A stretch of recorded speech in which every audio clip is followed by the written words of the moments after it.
ಬೆಂಕಿ ಅವಘಡ ಇದು ಬಂದು ಸಾಗರದ ಗಾಂಧಿನಗರ ಸರ್ಕಲ್ ಹಾಗೂ ನಮ್ಮ ರಾಘವೇಂದ್ರ ಸ್ವಾಮಿ ಮಠದ ಪಕ್ಕದಲ್ಲಿ ಸುಮಾರು 1 ವರ್ಷಗಳಿಂದ ಬಿದ್ದಂಥ ಮರ, ಮಾವಿನ ಮರ. ಈ ಹಿಂದೆನೂ ಕೂಡ ಅಧಿಕಾರಿಗಳಿಗೆ ನಾವು ತಿಳಿಸಿದ್ವಿ, ಈ ಮರವನ್ನು ತೆಗೀರಿ, ಅದ್ರ ಕೆಳಗೆ ಭಾಳಷ್ಟು ಈ ವೇಸ್ಟೇಜ್, ವಾಹನಗಳ ವೇಸ್ಟೇಜ್ ವಸ್ತುಗಳನ್ನೆಲ್ಲ ಒಗಾಸಿಟ್ಟಿದ್ದಾರೆ. ಸ್ಥಳೀಯ ಅಧಿಕಾರಿಗಳಿಗೆ ತಿಳಿಸಿದ್ರು, ಯಾವುದೇ ಕೂಡ ಕ್ರಮ ತೆಗೆದುಕೊಳ್ಳದೆ ಇವತ್ತು ನಿರ್ಲಕ್ಷ್ಯಕ್ಕೆ ಅಲ್ಲಿ ಬೆಂಕಿ ತಾಗಿದೆ. ಇದರಿಂದ ಎಷ್ಟು ವಾಯು ಮಾಲಿನ್ಯ ಆಗಿದೆ ಅಂದರೆ ಅದು ಹೇಳ್ತಿರೋದು.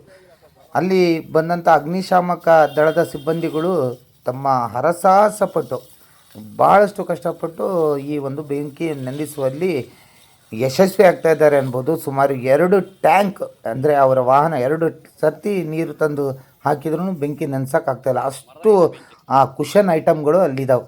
ಕುಷನ್ನು, ಸ್ಪಂಜು, ಇನ್ನಿತರ ಕಸ ಎಲ್ಲವನ್ನು ಅಲ್ಲೇ ಒಗಾಸಿಟ್ಟಿದ್ದಾರೆ. ಹಾಗಾಗಿ ಇದಕ್ಕೆ ಬೆಂಕಿ ತಗಲಿದೆ. ಈ ಬೆಂಕಿ ತಗಲಿದ ಇದಕ್ಕೆ ಹೇಳೋದಲ್ಲ, ಅದು ಸಂಪೂರ್ಣ ಒಣ ಮರಕ್ಕೆ ಹಿಡಿದಿದೆ ಬೆಂಕಿ. ಸುಮಾರು 35 ಸೆಲ್ಸಿಯಸ್ ತಾಪಮಾನವೂ ಕೂಡ ಇದೆ ಇವತ್ತು ಸಾಗರದಲ್ಲಿ. ಹಾಗಾಗಿ ಇದು ನಗರಸಭೆಗೆ ಸೇರಿದಂತಹ ಜಾಗ. ಇಲ್ಲಿ ಏನಾದರೂ ಮಾಡ್ಬೋದು, ಒಂದು ಸ್ವಚ್ಛ ಇಟ್ಕೊಂಡು ಏನಾದರೂ ಮಾಡ್ಬೋದು. ಇಲ್ಲಿ ಕಸ ಹಾಕ್ತಾಯಿದ್ದಾರೆ. ಎಲ್ಲವೂ ಗೊತ್ತಿದ್ದಂತಹ ನಗರಸಭೆಯವರು ಯಾವುದೇ ರೀತಿಯ ಕಾಳಜಿ ವಹಿಸಿಲ್ಲ. ನಮಗೇನಾಗಬೇಕು ಅನ್ನುವ ಮನೋಭಾವ ಇರಬೇಕು ಅಂತ ನಾನು ಭಾವಿಸ್ತೀನಿ. ಇನ್ನೂ ಒಂದು ಉದಾಹರಣೆ ನಿಜ ಹೇಳ್ಬೇಕಂದ್ರೆ ಸಾಗರ ನಗರಸಭೆಯಲ್ಲಿ ಪೌರ ಕಾರ್ಮಿಕರ ಕೊರತೆ ಇದೆ. ಇದನ್ನು ಇವತ್ತಿಗೂ ನೀಗ್ಸೋಕ್ಕಾಗಿಲ್ಲ. ಇರೋದೇ ಒಂದು 20-30 ಜನ ಇದ್ದಾರೆ. ಪಾಪ ಇಡೀ 2 ಲಕ್ಷ ಜನಕ್ಕೆ ಆ 20-30 ಜನ ಎಂಥ ಕೆಲಸ ಮಾಡ್ತಾರೆ, ನೀವೇ ಹೇಳಿ ನೋಡೋಣ. ಹಾಗಾಗಿ ನಾನು ಈ ಸುದ್ದಿನ ಮಾಡ್ತಾಯಿದ್ದೀನಿ. ಇದರಿಂದ ಆಗಬೇಕಾಗಿರೋ ದೊಡ್ಡ ಒಂದು ಅವಘಡ ಅನ್ಬೋದು ತಪ್ಪಿದೆ.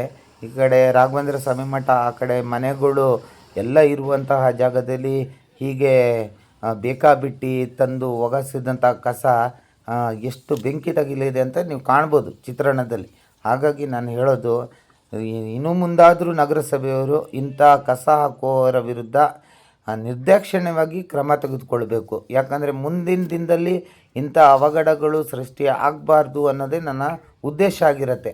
ಈ ಸುದ್ದಿನ ನೀವು ನೋಡ್ತಾ ಇರೋರು ಶೇರ್ ಮಾಡಿ ಮತ್ತು ಆದಷ್ಟು ಕಮೆಂಟ್ಸ್ ಮಾಡಿ. ಯಾಕಂದರೆ ಇತ್ತೀಚಿನ ದಿನದಲ್ಲಿ ಲೈವ್ ಸಾಗರ K15 ಪ್ರತಿ ಬಾರಿಯೂ ಸಾಗರದ ಸ್ವಚ್ಛತೆಯ ಬಗ್ಗೆ ಆಗಿರ್ಬೋದು, ಆಮೇಲೆ ನಿರ್ಲಕ್ಷ್ಯಕ್ಕೆ ಒಳಗಾದ ವಾರ್ಡ್ಗಳ ಬಗ್ಗೆಯೂ ಸುದ್ದಿಗಳನ್ನು ನೇರವಾಗಿ ಮಾಡ್ತೆ. ಹಾಗಾಗಿ ನನಗೂ ಕೂಡ ತುಂಬ ಆಸೆ ಇದೆ. ನಮ್ಮೂರು ಸುಂದರವಾಗಿ ಕಾಣಬೇಕು, ನಮ್ಮೂರು ಸ್ವಚ್ಛವಾಗಿರಬೇಕು ಅನ್ನೋದೇ ಉದ್ದೇಶ. ನೋಡ್ಬೋದು ನೀವು, ಬೆಂಕಿಯ ಕೆನ್ನಲಿಗೆ ಆರ್ಸೋಕ್ಕೆ ಆಗ್ತಾಯಿಲ್ಲ. ಅಷ್ಟು ಸುಮಾರು 2-3 ಗಂಟೆಗಳ ಕಾಲ ಈ ಬೆಂಕಿ ನಂದಿಸುವ ಕಾರ್ಯದಲ್ಲಿ ಅಗ್ನಿಶಾಮಕ ದಳದ ಸಿಬ್ಬಂದಿಗಳು ಹರಸಾಹಸ ಪಟ್ಟಿದ್ದಾರೆ ಅನ್ಬೋದು. ಇಲ್ಲಿ ಕಾಣ್ತಾ ಇದೆ ನೋಡಿ ಬೆಂಕಿ. ಇಂಥ ಒಂದು ಸಮಸ್ಯೆ ನಮ್ಮ ಸಾಗರದಲ್ಲಿ ತುಂಬ ಕಡೆ ಇದೆ. ಈ ಕುಷನ್ ಕೆಲಸ ಮಾಡಿ ಎಲ್ಲ ಅಲ್ಲಿ ಇಲ್ಲಿ ಬೇಕಾಬಿಟ್ಟು ಒಗಸೋದು, ಕಸದ ಗಾಡಿಗೆ ಹಾಕದೇ ಇರೋದು. ಏನಪ್ಪ ಕಸದ ಗಾಡಿಯವರಿಗೆ ಹಾಕೋಕ್ಕೆ ಅವ್ರು ತಗೊಳ್ಳಲ್ವೋ ಏನು ಅನ್ನೋದು ನನಗೇನು ಗೊತ್ತಿಲ್ಲ. ಇದ್ರದ್ದು ಬಗ್ಗೆ ನಾನು ಇನ್ನೊಂದು ಸತಿ ಫ್ಯಾಕ್ಟ್ ಚೆಕ್ ಮಾಡಿ ಹೇಳ್ತೀನಿ. ಎಷ್ಟೋ ಕುಷನ್ ಅಂಗಡಿಗಳ ಎದುರು ಭಾಗದಲ್ಲಿ ಹಾಗಾಗಿ ಒಗಾಸಿಟ್ಟಿದ್ದಾರೆ. ಹಾಗಾಗಿ ಈ ಬೆಂಕಿ ನಿರ್ಲಕ್ಷ್ಯಕ್ಕೆ ತಾಗಿದ ಬೆಂಕಿ. ನಿರ್ಲಕ್ಷ್ಯನೇ ಇದಕ್ಕೆ ಕಾರಣ. ಇದಕ್ಕೆ ಹೊಣೆಗಾರರು ಯಾರು ಅನ್ನೋದು ನೀವೇ ಹೇಳಬೇಕು. ಈಗ ಸ್ಟಾರ್ಟಿಂಗ್ ಹೇಳಿದ್ರೆ ಏಕಾಏಕಿ ಬೆಂಕಿ ಬಿಡಿ, ಏಕಾಏಕಿ ಯಾವುದು ನಡೆಯಲ್ಲ, ಹಸಿವು ಆಗೋದಿಲ್ಲ. ಏಕಾಏಕಿ ಊಟ ಮಾಡ್ಬೇಕಂದ್ರೆ ಹಸಿವು ಆಗ್ಬೇಕಲ್ವಾ? ಹಾಗಾಗಿ ಇದು ನಾವು ಬಹಳ ಸಮಯ ನೋಡ್ತಾ ಇರ್ತಿದ್ವಿ. ಅದು ನಮ್ಗೆ ಸಮಯ ಇಲ್ವೋ ಅಥವಾ ನಮಗೂ ಒಂಥರ ಬೇಜವಾಬ್ದಾರಿನೇ. ಯಾಕಂದ್ರೆ ಕೆಲ ಸಂಬಂಧಪಟ್ಟವ್ರಿಗೆ ಹೇಳಲಿಕ್ಕೂ ನಮ್ಗೆ ಪ್ರಜ್ಞೆ ಇಲ್ದಂಗೆ ಆಗ್ಬಿಟ್ಟಿದ್ವಿ ನಾವು. ಈಗ ನೋಡಿ ಇದನ್ನ ಹೇಗಿದೆ ಅಂದ್ರೆ ಒಂಥರ ನಮಗೆ ನಾಚಿಕೆ ಆಗುತ್ತೆ. ನಾವು ಸಾಗರದಲ್ಲಿ ಹುಟ್ಟೋದ್ರು ಇಲ್ಲೇ ಓಡಾಡ್ತಾ ಇದ್ದೀವಿ. ಇಷ್ಟೆಲ್ಲ ದೊಡ್ಡ ಮರ ಬಿದ್ದೆಚ್ಚು ಹೆಚ್ಚು ಕಮ್ಮಿ 6 ತಿಂಗಳು 1 ವರ್ಷ ಆಗ್ತಾ ಬಂತು. 6 ತಿಂಗಳಲ್ಲ, 2 ವರ್ಷ. ಹೌದಾ, 2 ವರ್ಷ ಆಯ್ತು. ಇವತ್ತವರೆಗೂ ಅದಕ್ಕೊಂದು ಕಾಯಕಲ್ಪನೋ ಅಥವಾ ಏನ್ ಹೇಳ್ತಾರಲ್ಲ ಕ್ರಿಮೇಷನ್ ಇಲ್ಲ ಅಲ್ವಾ? ಹೀಗಿರ್ಬೇಕಾದ್ರೆ ಇವತ್ತು ಬೆಂಕಿ ಬಿದ್ದಿದೆ ಅಂತಲೇ ಹೇಳ್ತಾ ಇದಾರೆ. ಬೆಂಕಿ ಹೆಂಗ್ ಬೀಳುತ್ತೆ? ಯಾರು ನಾವು ಹಚ್ಚಬೇಕು, ಇಲ್ಲಾಂದ್ರೆ ಏನೋ ಅವ್ಯವಸ್ಥೆಗೆ ಆಗಿರ್ಬೇಕು. ಇಲ್ಲಿ ಏನಾಗಿದೆ, ಒಂದು ಅಡ್ಡ ಆಗಿದೆ, ಗುಜರಿ ಅಡ್ಡ. ಅದಕ್ಕೆ ಲೈಸೆನ್ಸ್ ಇದೆಯಾ? ಇದು ಖಾಸಗಿ ಜಾಗನ, ಸರ್ಕಾರಿ ಜಾಗ, ಜನರ ಜಾಗ, ನಮ್ದು ನಿಮ್ದು ಜಾಗ.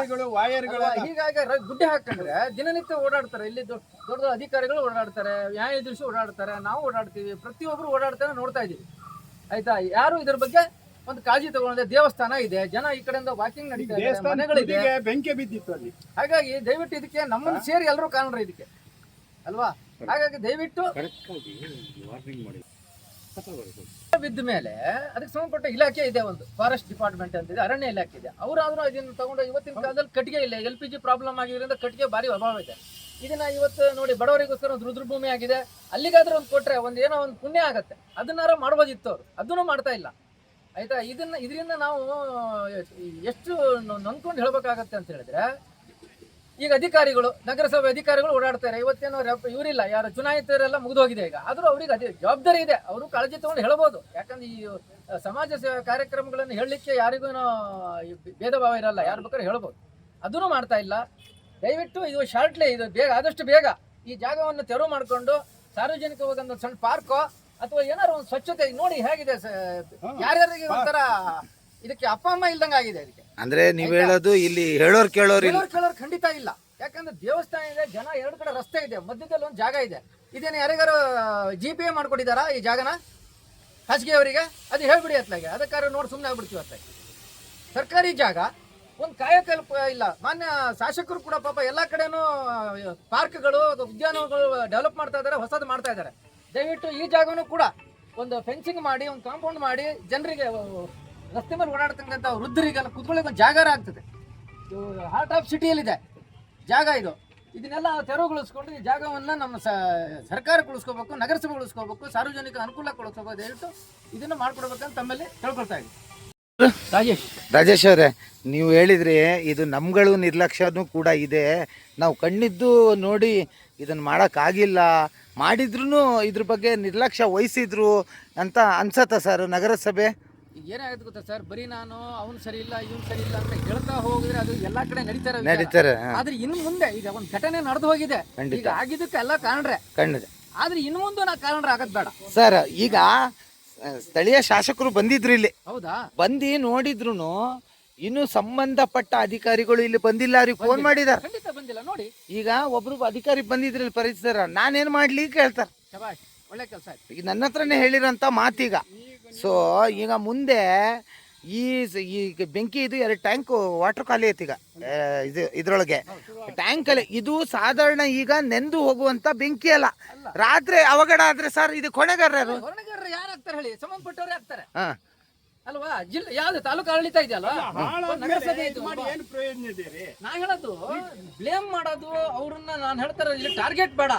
ಈಗ ಆಗ ಹೋಗಿದೆ, ಅದ್ರ ಮುಂದೆ ಏನು ಅಲ್ಲ, ಸರಿ ಆಗ್ಬೇಕಲ್ವಾ? ಶಾಶ್ವತ ಪರಿಹಾರ ಬೇಕು ಅಂತೀರಾ? 100% ಇದಕ್ಕೊಂದು ಸೊಲ್ಯೂಷನ್ ಬೇಕಲ್ಲ. ಹೌದು. ಬಿದ್ದಾಗೂ ಈಗ ಇರ್ಲಿ ಸರ್, ಆಗ ಹೋಗಿದೆ ಹಾ ಅಲ್ವಾ? ಈಗ ಮತ್ ನಾನ್ ನಿಮ್ಮನ್ನ ದೂಷಣೆ ಮಾಡೋದು, ನೀವು ಸರಿ ಇಲ್ಲ ಅಂತ ಹೇಳೋದಕ್ಕಿಂತ ಹಾ. ಸರಿ ಸರ್, ನಿಮ್ ಜೊತೆಗೆ ನಾವು ಇದೀವಿ, ಮಾಡೋಣ, ಸರಿ ಮಾಡಿ ವ್ಯವಸ್ಥೆನ. ನಮ್ಮ ಮನೆದ್ ಕೇಳ್ತಾ ಇಲ್ಲ, ನಮ್ಮ ಸ್ವಂತದ್ ಕೇಳ್ತಾ ಇಲ್ಲ, ಜನರ ಪರವಾಗಿ, ಎಲ್ಲರ ಪರವಾಗಿ ನಾನು ಒಂದು ಕಾಳಜಿ ಇಟ್ಟು ಕೇಳ್ತೀನಿ. ಕಾಳಜಿಯಲ್ಲಿ ಕೇಳ್ತಾ ಇದ್ದೇನೆ ಸರ್. ಇದ್ರಲ್ಲಿ ನಾನು ಕಳ್ಕೊಳ್ಳೋದಿಲ್ಲ, ಪಡ್ಕೊಳ್ಳೋದಿಲ್ಲ ಇಲ್ಲ ಇಲ್ಲ ಅಲ್ವಾ? ಒಳ್ಳೇದಾಯ್ತು ಅಂದ್ರೆ ನನ್ಗೆ ಸಂತೋಷ. ಖಂಡಿತ. ದಯವಿಟ್ಟು ಇದನ್ನ ತಮ್ಮ ಮೂಲಕ ನಾನು ಅವ್ರಿಗೆ ಹೇಳಲಿಕ್ಕೆ ಬಯಸ್ತೀನಿ. ಧನ್ಯವಾದಗಳು ಸರ್. ನಿಮ್ಮ ಕಳಕಳಿಗೆ ಈ ಮರ ಹಾಗೂ ಇಲ್ಲಿನ ಕಸ ನೆನ್ಸಿ ಹೋಗೋದಲ್ಲ, ಹಾ. ಇದಕ್ಕೆ ನಾಳೆನೇ ಇದಕ್ಕೆ ABCD ಕೆಲಸ ಆಗ್ಬೇಕು. ಖಂಡಿತ ಖಂಡಿತ ಖಂಡಿತ. Okay sir, thank you. ಧನ್ಯವಾದಗಳು.